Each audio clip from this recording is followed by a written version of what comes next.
जितने हमारे troops high altitude में हैं आज की तारीख में, उतने दुनिया में कोई और मुल्क नहीं है जिसके इतने well trained troops high altitude में हैं।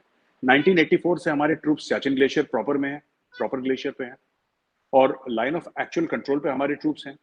लाइन ऑफ कंट्रोल के कई एरियाज हैं जो कि हाई एल्टीट्यूड एरिया में हैं, एलओसी के, एलएसी के।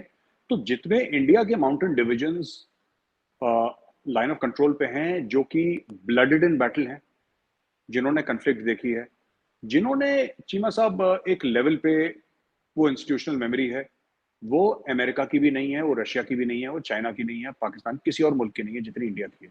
Share capacity of fighting in mountainous areas, एक तो ये चीज है।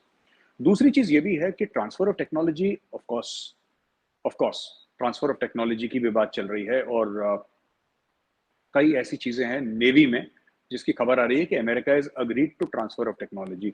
उसमें शायद ड्रोन्स की भी बात चल रही है और अलग अलग चीजों की बात चल रही है, in which America is agreed to transfer of technology. But this is also capacity building for America, because America को ये बताना कि चाइना से अगर लड़ना है तो चाइना इज वल्नरेबल। ये मानना है ना कि China is vulnerable only in the ocean, it is not vulnerable in the mountains, ये गलत है, ऐसा नहीं है।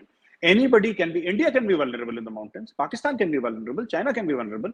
वो तो आपकी कैपेसिटी बिल्डिंग है। और माउंटेन्स में चीमा साहब जो असली चीज जो वो होती है, असली जो परेशानी होती है माउंटेन्स में, इट्स नॉट फाइटिंग और ऑक्यूपाइंग ग्राउंड। माउंटेन्स में हाई एल्टीट्यूड में असली चीज लॉजिस्टिक्स है। You know, any army that can manage logistics in the mountain has won the war.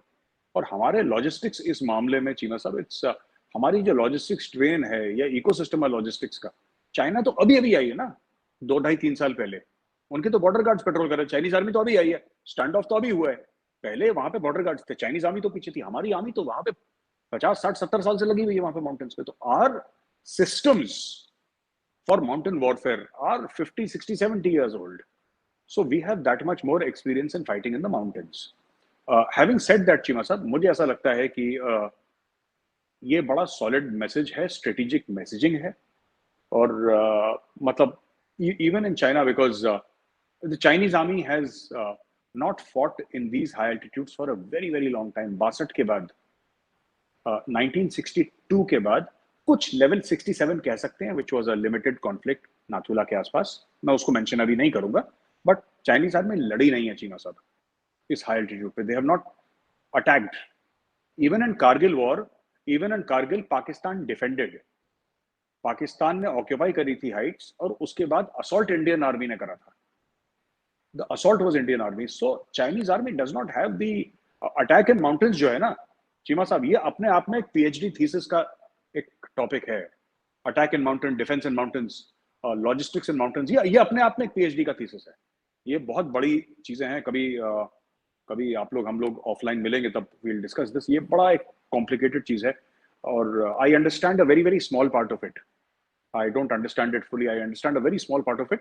But जितना भी थोड़ा मैं 5% भी समझाऊं, मुझे इतना तो पता लगा है कि it's highly highly complicated. Advance winter stocking है, कितनी और चीजें आपको करनी पड़ती हैं अगर आपको लड़ना है। तो ठीक है, this is what the strategic messaging is, that we can also face you in the mountains. बिल्कुल ठीक, we will face you in the mountains. जी जी। मैं सब एक अगला जो इम्पोर्टेंट क्वेश्चन है, वो आपने भी अपने जो पहला सवाल का जवाब दिया था उसमें वो बात की, जब आपने कहा कि मैं इसका आंसर नहीं कर सकता। बहुत सारे लोगों का कहना ये है कि इंडिया क्वाड का मिलिट्री कंपोनेंट लेने में शाय है, उसका मिलिट्री कंपोनेंट बनाने में, लेकिन बायलैटरल अपनी कैपेसिटी बिल्ड करना चाहता है।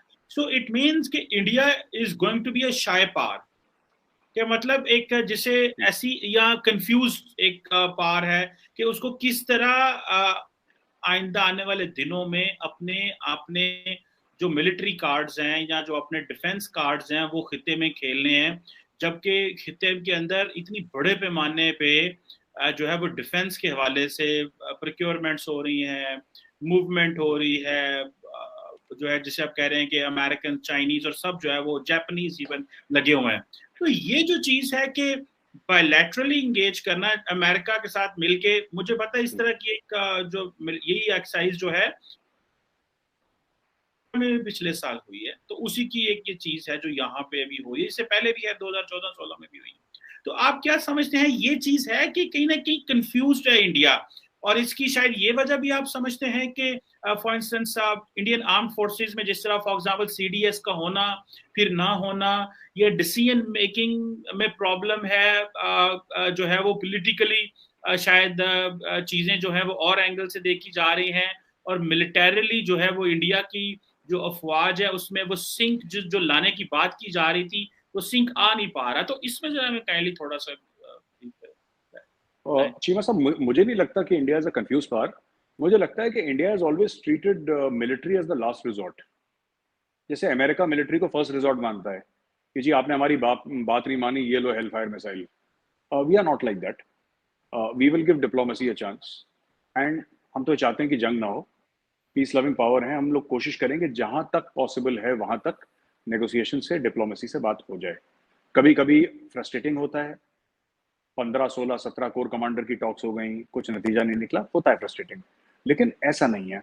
दूसरी चीज कैपेसिटी बिल्डिंग है। कैपेसिटी बिल्डिंग हम कर रहे हैं, बायलैटरली कर रहे हैं, हम टेक्नोलॉजी ले रहे हैं, वेपन्स खरीद रहे हैं। वो क्यों कर रहे हैं कि जब एंड में चीजें आए कि साहब अब काम नहीं बन रहा, now you have to act militarily, तो उस समय चीमा साहब we should be prepared to give an answer militarily, अगर if that is the case. तीसरी बात आपने सीडीएस की करी, मैं आपको बताता हूँ। इसमें दो बातें आपने करी, सीडीएस की और जॉइंटनेस की, चीमा साहब। ठीक है, जॉइंटनेस की प्रॉब्लम